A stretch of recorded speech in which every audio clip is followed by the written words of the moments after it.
most of the time it's easy to get to the doctor, and they usually drug their husbands, and most of the time they do answer the questions for the husbands. So when you're asking the husband Yeah. about symptoms, it's the wife who. Yeah, it starts like if you ask how old are you, and how old am I?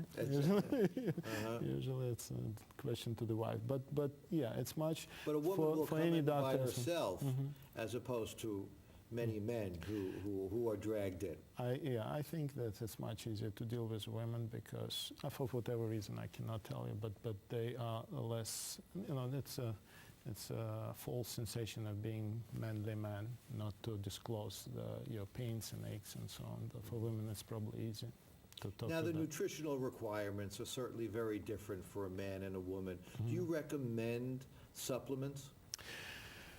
Not unless you are following some kind of unusual diet.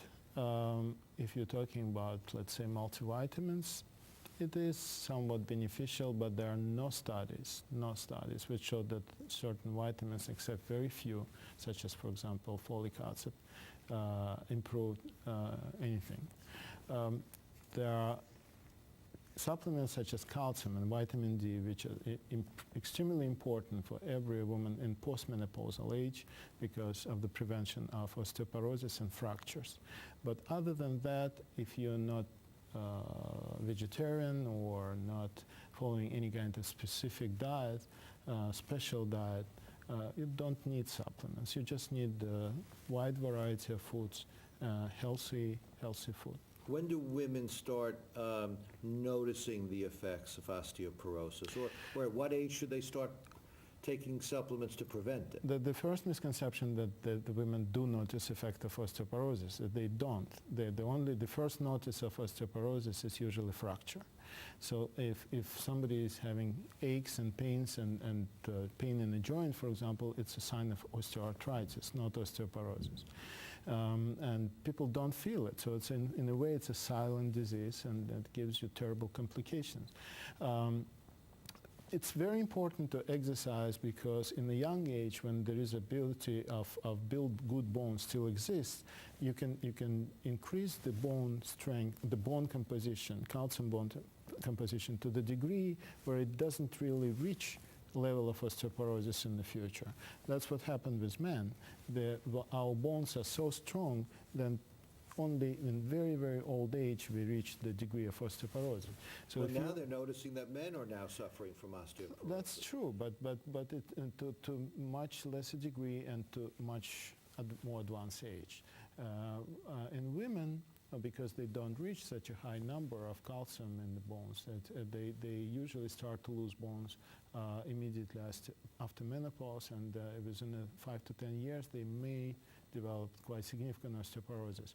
So the best protection is to build a good, healthy bone in a young age. Okay, but say we're not, say you're dealing with a 40, 50-year-old woman. Should they be taking something, should they be taking vitamin D? Calcium is vitamin D is indicated for every postmenopausal woman. There are tremendous variation in degree of osteoporosis according to the genetic predisposition and race and national origin, but in general, every woman after menopause has Just to switch gears a little bit, once every 3 minutes, a woman is being diagnosed with breast cancer. Why is there such an increase? There seems to be an increase in breast cancer. And what are the symptoms of breast cancer? Well,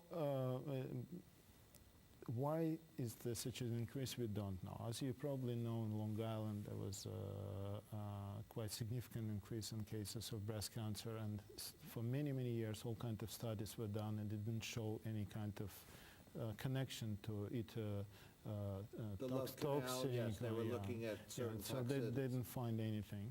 At the same time, we know that detection is much more vigorous now, and if in the past we could miss many cases, now they're being diagnosed early, and that could be playing a role in increasing the numbers. On the other hand, there are there are trends in all kinds of cancers. They're raising, but for the last year or two, the level is stabilizing and hopefully will go down because of our job and good job in detection and prevention of the cancer. At what age do you recommend women start having mammographies? It's a controversial topic because there are certain organizations which recommend it in a different time. For example, American Cancer Society recommends to start mammograms early at the age of 40.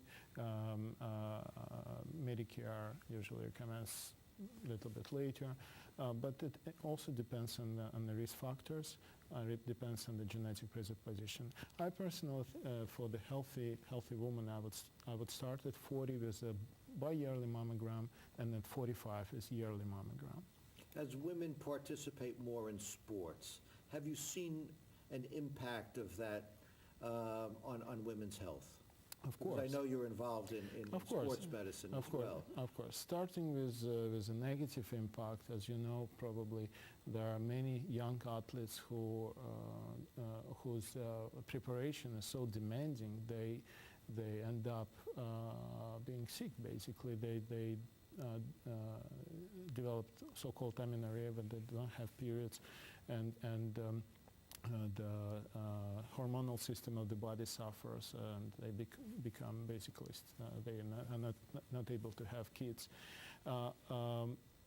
Any kind of extreme exercise are not good, and women suffer usually much worse because they're fragile systems. Goes back to the original discussion that the women's bodies are different. Different, right. But in general, there are tremendous benefits, and again, everybody has to have a certain amount of exercise, and for women it's much more important because they are involved in the family life, and they have kids, and they don't have much time, and we have to try to help them to find the time because it's so important. Well, in the minute that we have left, this is a question that I'm hoping you can help me with, has science figured out why women live longer than men? Because of the testosterone, unfortunately. Testosterone is not very good hormone. We have it, we're proud of it, it what gives us this man features, but at the same time it decreases the good cholesterol, increases bad cholesterol. Probably that's a reason. That's why we live not as long as women.